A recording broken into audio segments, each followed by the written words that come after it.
السلام علیکم ورحمۃ اللہ۔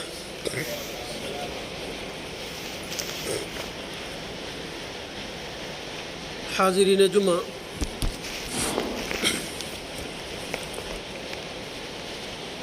آج کے خطبہ میں میرا موضوع ہے نبوت محمدی کا ظہور۔ پیارے نبی صلی اللہ علیہ وسلم کی ولادت اور اس وقت کے احوال۔ حاضرین،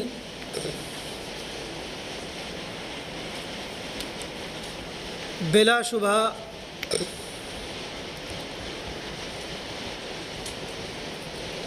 اس دنیا میں بہت سارے انبیاء مبعوث کیے گئے،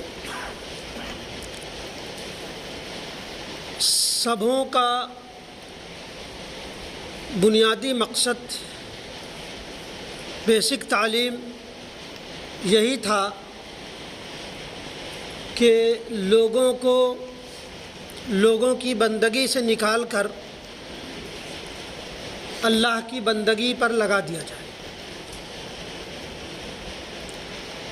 اور جب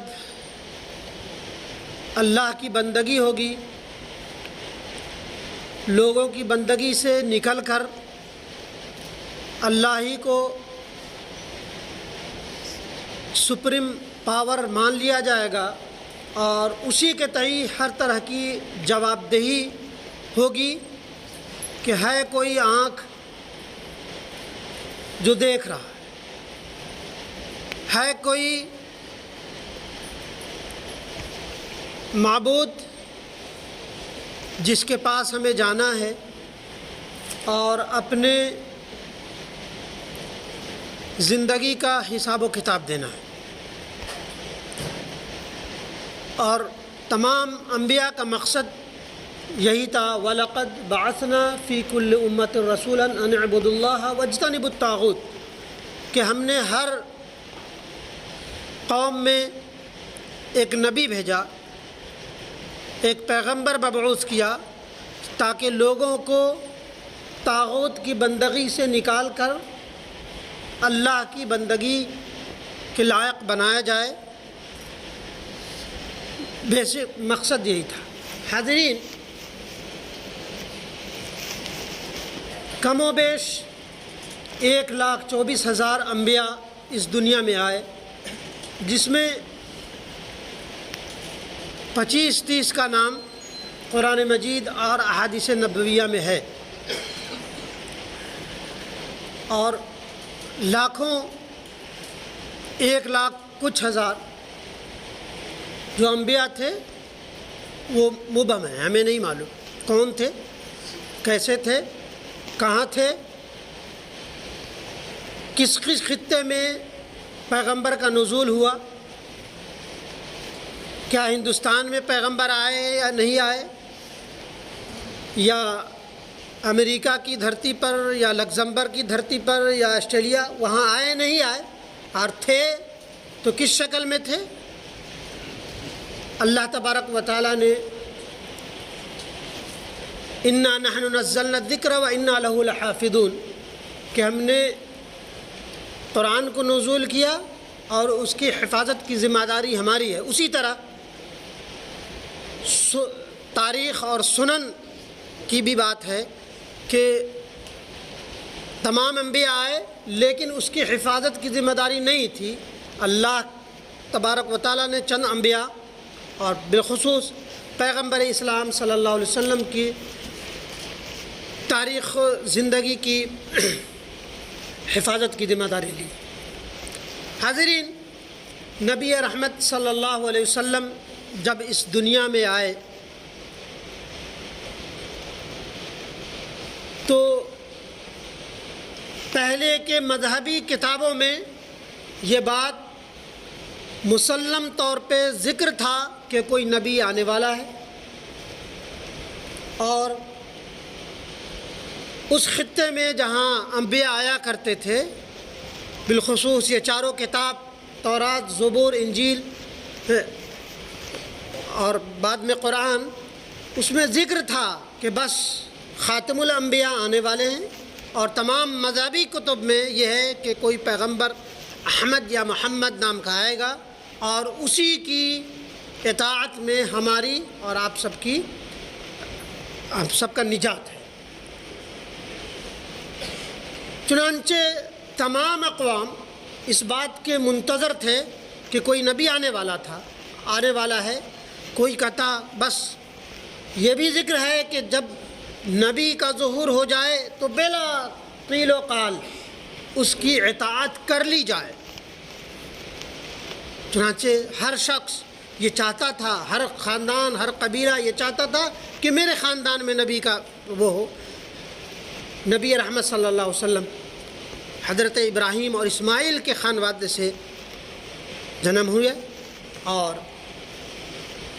تب پیشرو مذہبی کتب کے صرف اس عناد پہ کہ ہمارے اسحاق کے یا اس سے نہیں ہوا، اور ان کے اطاعت سے دور رہے۔ حاضرین، نبی رحمت صلی اللہ علیہ وسلم جب پیدا ہوئے اس وقت کے حالات ناگفتہ بھی تھے۔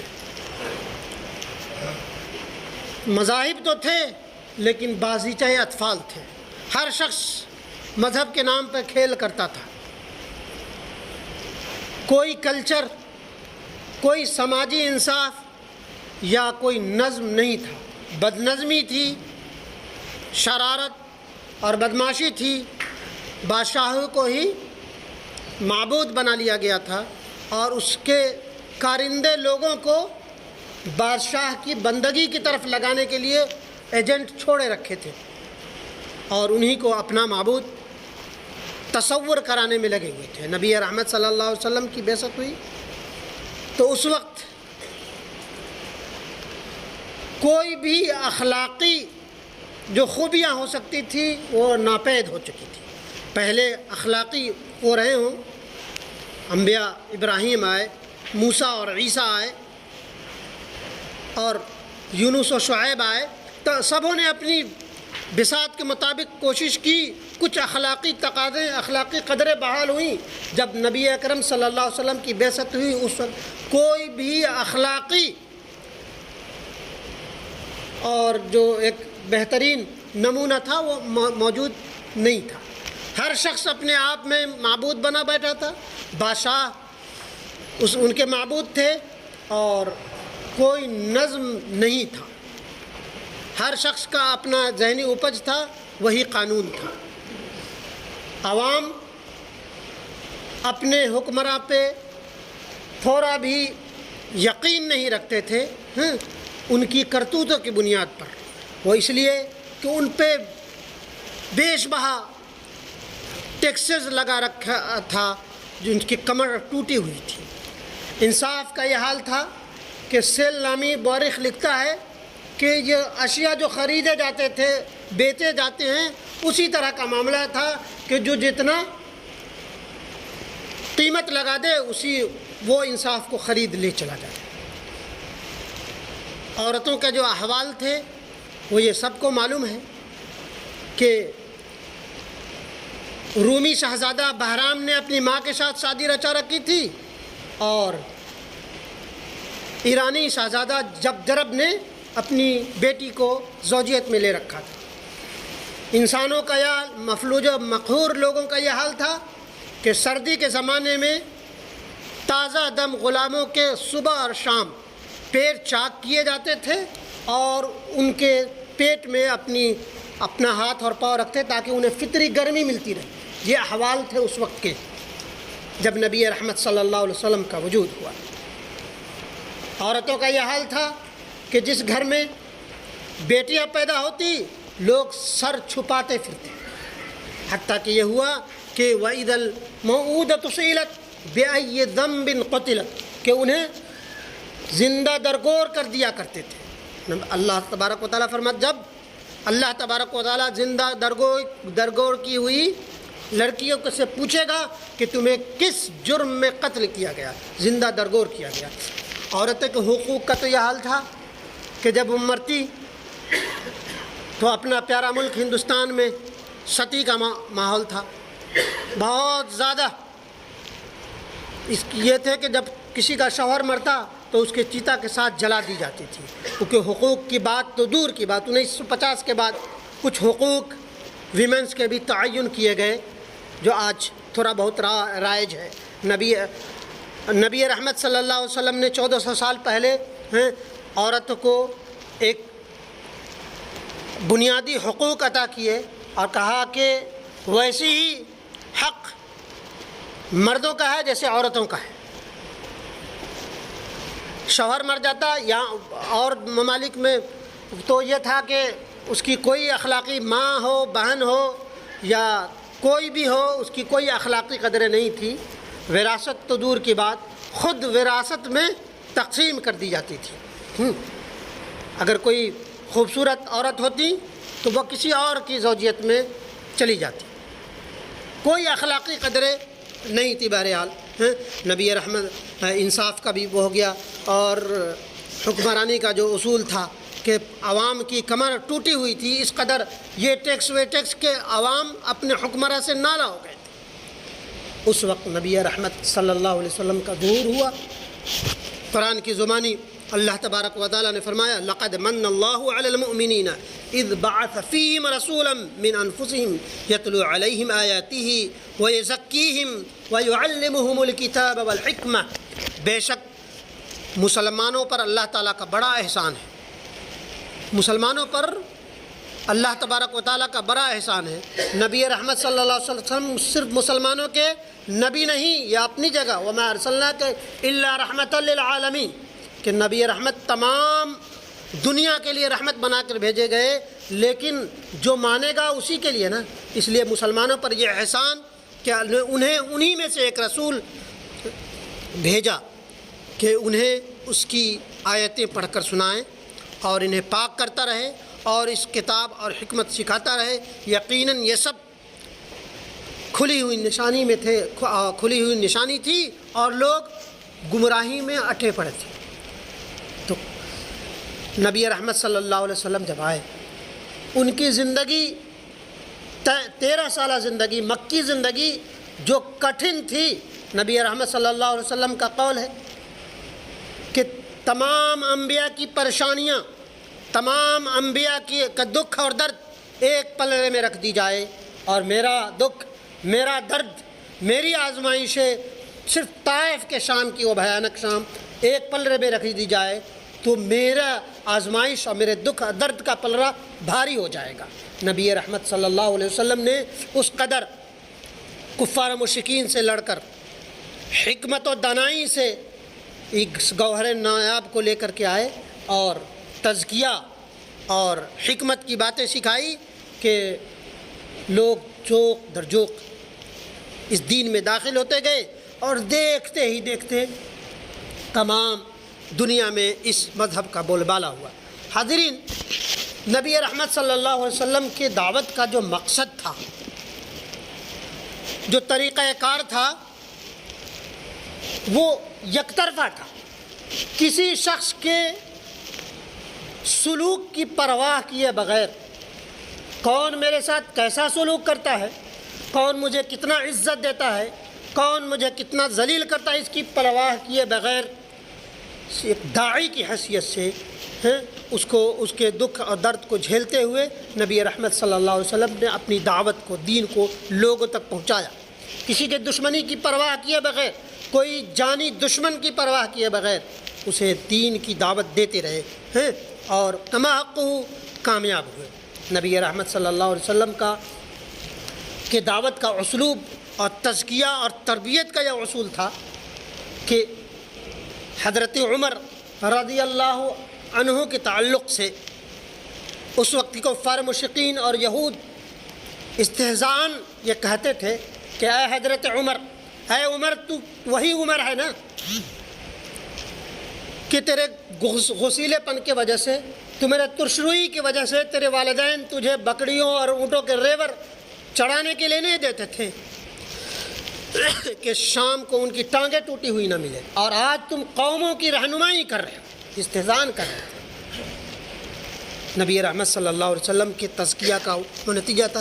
بہرحال نبی رحمت صلی اللہ علیہ وسلم آئے اور 23 سال کی مدت میں وہ حکمت و دانائی کا بول بالا ہوا۔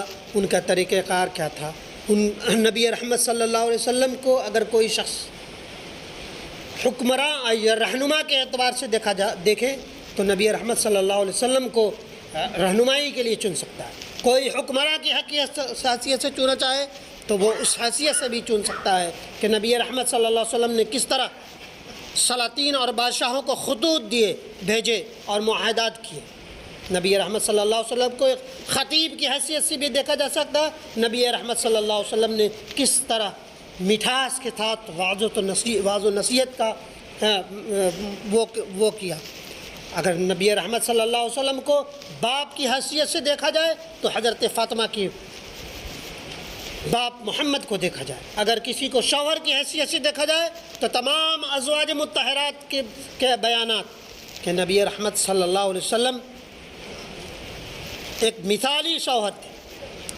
چنانچہ جو شخص جس طرح کا چاہے، ایک لیڈر کی حیثیت سے، ایک حکمراں کی حیثیت سے، ایک منصف کی حیثیت سے، ایک باپ کی حیثیت سے، ایک حکمراں کی حیثیت سے، یا ایک آفیسر کی حیثیت سے، یا ایک غلام کی حیثیت سے کہا جائے، یا ایک کارندے کی حیثیت، ہر جہاں نبی رحمت صلی اللہ علیہ وسلم نے بکریاں بھی چرائی، اجرت پہ حضرت خدیجہ کے تجارت کو بھی سنبھالا۔ جو بھی گڑ سیکھنا ہو نبی رحمت صلی اللہ علیہ وسلم سے، جو بھی اصول سیکھنا ہو، خواہ وہ بزنس کے اصول کیوں نہ ہو، نبی رحمت صلی اللہ علیہ وسلم کی زندگی ہمارے لیے آئیڈیل اور نمونہ ہے۔ اللہ تبارک و تعالیٰ نے قرآن مجید سورہ احزاب میں فرمایا، احزاب 21 میں، لقد کان لکم فی رسول اللہ اسوۃ حسنہ، یقیناً تمہارے لیے رسول صلی اللہ علیہ وسلم کی زندگی میں عمدہ نمونہ موجود ہے۔ پھر سورہ حشر آیت نمبر 17 میں نبی اکرم اللہ تبارک و تعالیٰ نے فرمایا، وما آتاکم الرسول فخذوہ وما نہاکم عنہ فانتہوا، کہ جو کچھ رسول تمہیں دیں اسے لے لو، جس چیز سے روک دیں اسے رک جاؤ۔ قیل و قال نہیں، ایسا نہیں کہ میرے دماغ سے، میرے ذہن سے، میری پرسنالٹی سے یہ معاملہ میل کھاتا ہے یا نہیں کھاتا، کہ کیے بغیر تم نبی رحمت صلی اللہ علیہ وسلم کے بتائے ہوئے اصول کو دل و جان سے تھام لو۔ خلاصہ کلام یہ کہ نبی رحمت صلی اللہ علیہ وسلم انسانیت کی بقا کے لیے ایک انمول رتن تھے۔ اب یہ بات اور ہے کہ نبی رحمت صلی اللہ علیہ وسلم کے نسبت سے جو چیزیں آج جو منائی جا رہی ہیں، جو چیزیں کیے جا رہے ہیں، وہ اپنی جگہ، ان کے طریقہ کار کیا ہو، اس میں بھی نبی اللہ تبارک و تعالیٰ کے ہی وہ کہ وما آتاکم الرسول فخذوہ وما نہاکم عنہ فانتہوا، کہ جو کچھ رسول تمہیں دیں اسے لے لو، جس چیز سے روک دیں وہ اسے رک جاؤ۔